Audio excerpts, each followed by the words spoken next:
Hello students, 8th English medium. In biology we are on chapter number 2, microorganisms, friend and foe.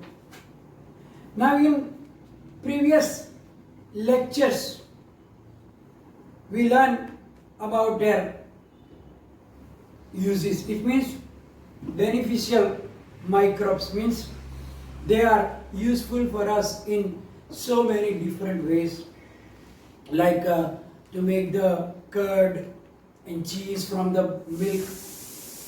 Also we saw the medicinal use, industrial use. They are useful in cleaning the environment.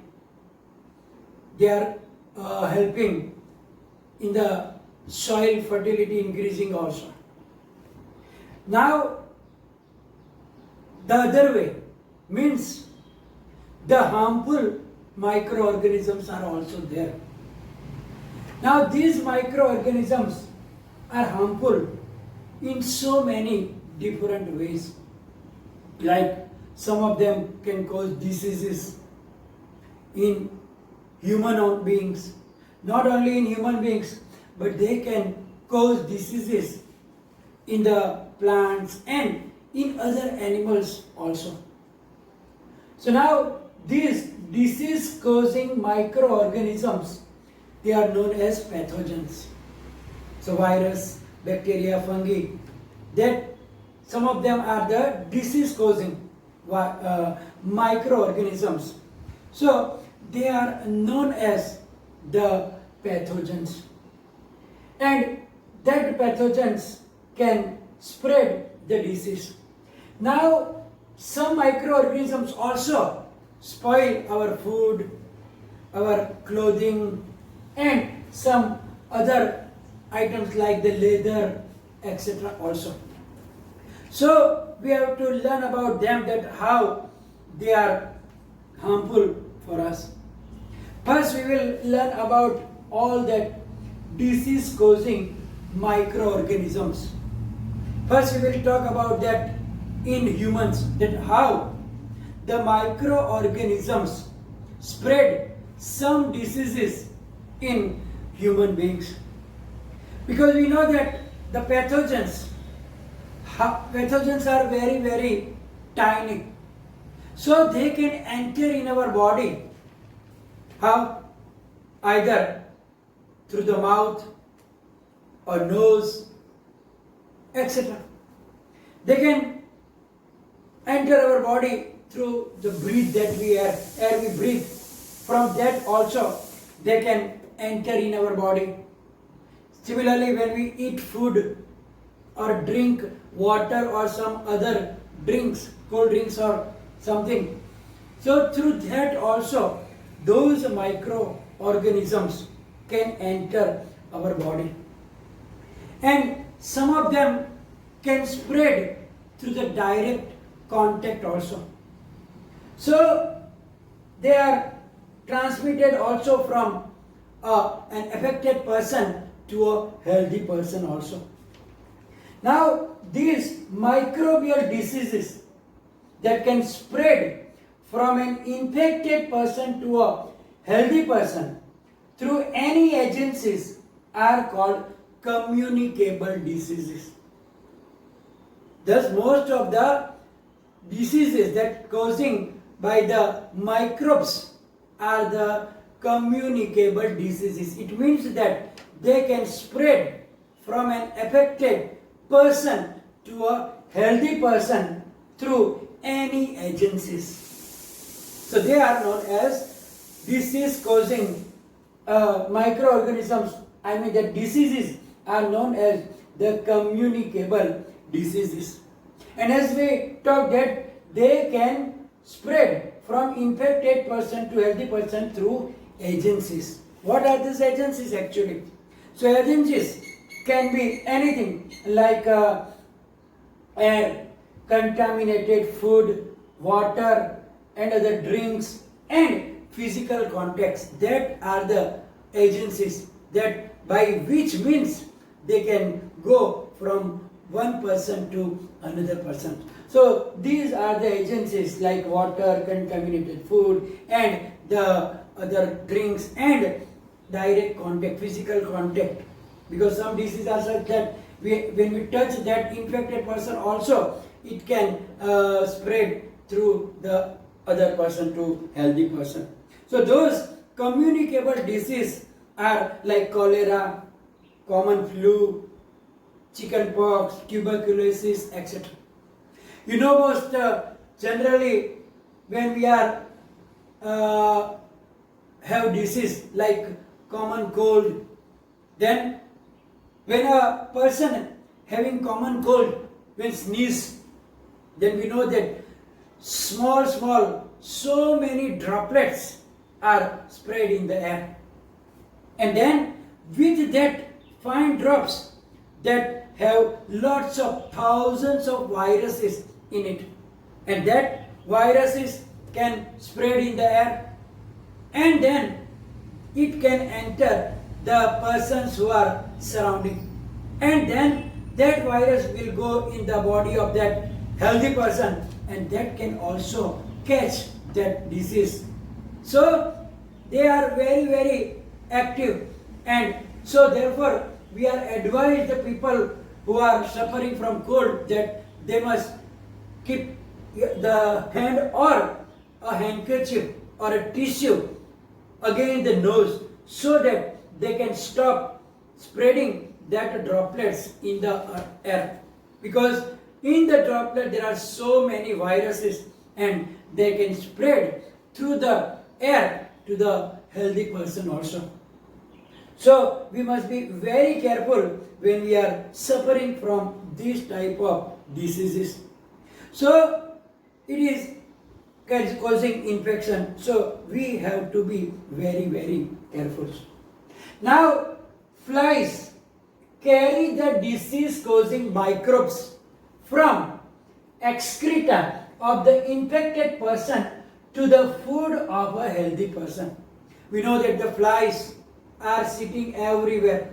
Excreta means the excretory products that we take out, feces and the spit and the other dirty things.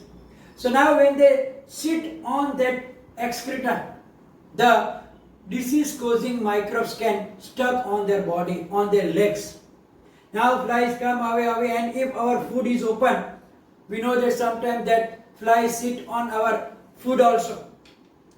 Then that microorganisms can fall on our food, and when we eat that food, that microorganisms can enter our body.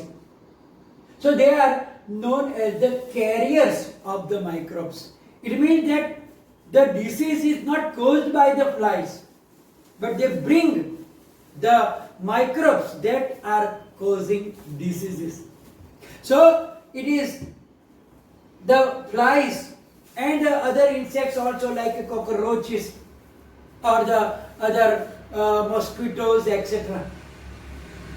Disease is not caused by the mosquitoes. Disease is not caused by the flies or the cockroaches, but they can be the carriers of the microorganisms, because they can bring that microorganisms from the excreta and some dirty places to our food. And then when we eat that contaminated food, we will get that microorganisms in our body, and we can get sick. So in this way, flies and other insects like cockroaches, also mosquito, act as the carriers of the microbes. Means they are carrying that microbes and spread them. They are also known as vectors. Those carriers of the microbes are also called the vectors. Now if we take the example of mosquitoes. Mosquitoes are the vectors or the carriers of so many diseases like malaria and dengue, etc. Malaria is not causing by mosquito. It is causing by a protozoa. its name is Plasmodium. But the carriers of that Plasmodium are the female Anopheles mosquito. Generally, the female Anopheles bacteria, I mean the flies, mosquito, sorry. The female Anopheles mosquito can be the carrier of these microbes called protozoa, whose name is Plasmodium. And that Plasmodium can cause malaria in us. And therefore, they are the carriers who, the female Anopheles mosquito, are the carriers of that Plasmodium. Similarly, the other mosquito also, female Aedes mosquito, it acts as the carrier of dengue virus. Similarly, other mosquito can be the carrier of the other different disease also, like elephantiasis, જેને ગુજરાતીમાં હાથી પગો રોગ કહેવામાં આવે. So that is also caused by some other parasites, but the mosquito can be the carriers of such disease causing microorganisms. So now what can we do to prevent to breeding that mosquitoes? Because generally we see that mosquito can breed in water only. It means that we mustn't allow the water to gather at one place, blocked at one place. Otherwise, the mosquito will put their eggs, and then from that the new mosquito will be bred. So we must keep our surrounding clean and dry, so that in that environment the mosquito will not breed and they cannot carry the microbes that are causing some diseases. So now there are so many microbes and their diseases are there. Then you can see that there is in the table, in the book, there are some name of the human diseases. Their causative microorganisms, means by which microorganisms are these diseases are caused, and mode of transmission, means which are the carriers or the agencies are there by which they are spreading, and what prevention should be taken. So some of the, like tuberculosis, we call it TB.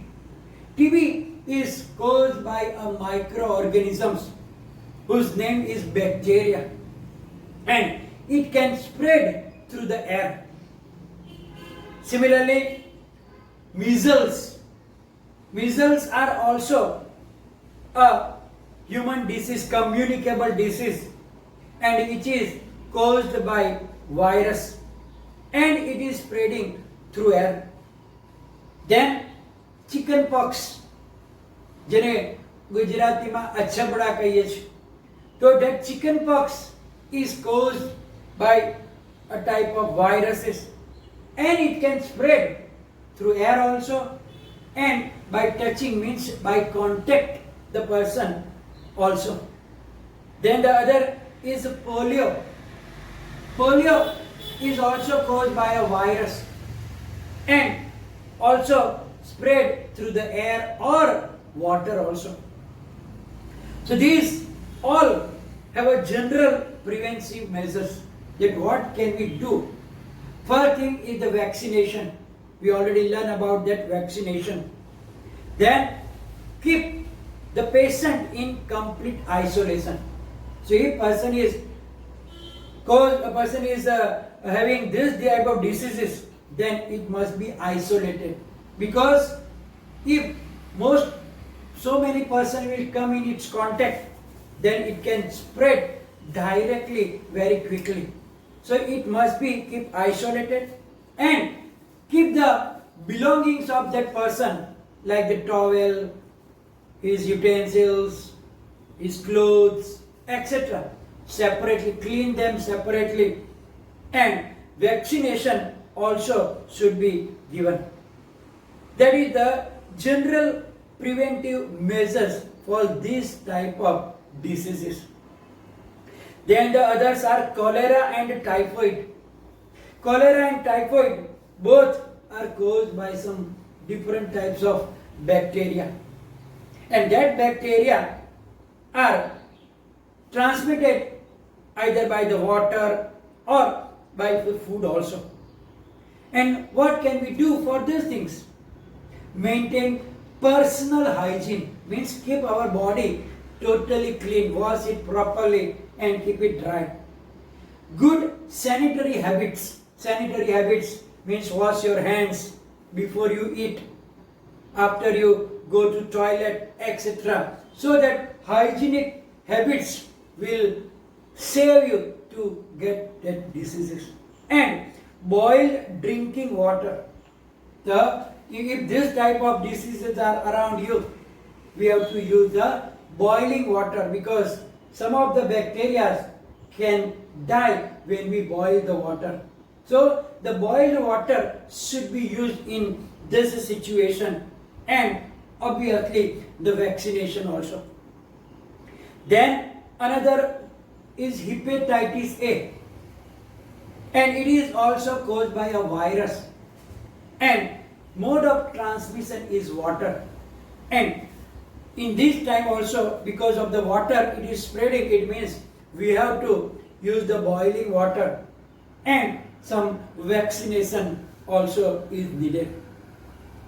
Malaria, we already talked about malaria. Malaria is caused by the protozoa, whose name also we write down, that Plasmodium. And that Plasmodium is carried by the mosquito. So mode of transmission is the mosquito. So use mosquito net and repellents. Spray insecticides. Spray the insecticide so that can kill that mosquitoes and we can save ourselves. And control the breeding of mosquito by not allowing water to collect in the surroundings. So if the water is keeping collected, then the mosquito can breed very quickly in this environment. So don't allow so much water around you to collect at one place. Keep the surroundings clean and dry so that they cannot breed, and that is the things. So here in this video we learn about the disease causing microorganisms, how they spread, how can we save ourselves from these things. In next session we will learn about some microorganisms which causes diseases in the plants also, in some other animals also, and other harmful organisms. This will be followed by PDF file, and then you have to write down everything in a notebook. And if any problem, any query, please write down in the comment section. Thank you very much.